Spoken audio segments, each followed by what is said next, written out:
Yauddin. Wassalatu wassalamu ala sayyidina Muhammadin wa ala alihi wa sahbihi ajma'in. Amma ba'd. Ayyuhal hadirun, usi nafsi wa iyyakum bitaqwallahi faqad fazal muttaqun.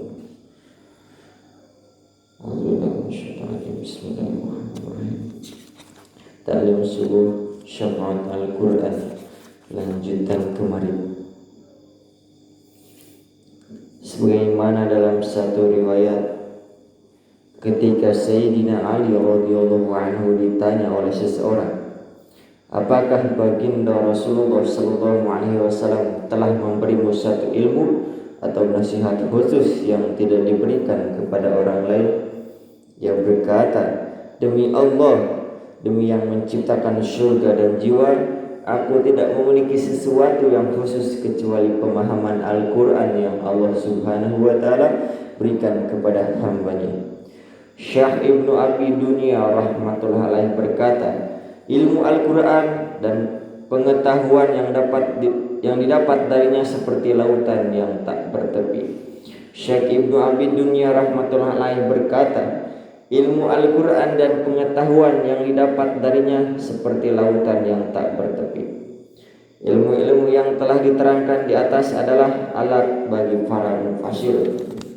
Al-Quran, seseorang yang tidak memiliki ilmu-ilmu tersebut lalu menafsirkan Al-Quran, berarti ia telah menafsirkannya menurut pendapatnya sendiri, yang dalangannya telah disebutkan dalam banyak hadis.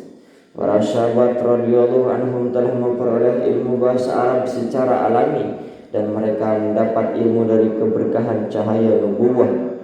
Imam Syuuti rahmatullah alaihi berkata, mungkin kalian berpendapat bahwa ilmu wahbi itu berada di luar kemampuan manusia.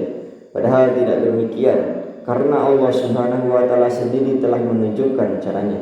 Misalnya antara lain dengan mengamalkan ilmu yang dimiliki, tidak mencintai dunia, serta beberapa sebab-sebab lain untuk mendapatkan ilmu wahbi.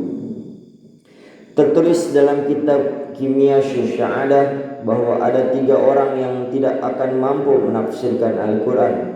Pertama, orang yang tidak memahami bahasa Arab.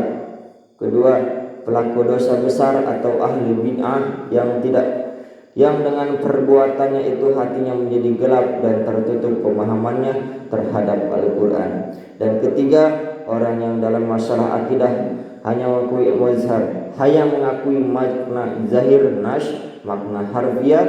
Jika ia membaca Al-Quran, jika ia membaca ayat-ayat Al-Quran yang tidak sesuai dengan pemikirannya, ia akan menolak. Orang seperti ini tidak akan mampu memahami Al-Quran dengan benar. Tertulis dalam kitab Kimia Syu'adah bahwa ada 3 orang yang tidak akan mampu menafsirkan Al-Quran. Pertama, orang yang tidak memahami bahasa Arab. Kedua, pelaku dosa besar atau ahli bid'ah yang dengan perbuatannya itu hatinya menjadi gelap dan tertutup pemahamannya terhadap Al-Quran. Dan ketiga, orang yang dalam masalah akidah hanya mengakui makna zahir nas, makna harfiah.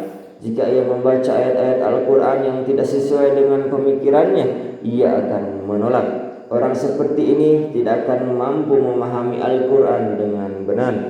Allahumma hfadna minhum. Ya Allah, jagalah kami dari fitnah dan keburukan mereka. Alhamdulillah hadirin.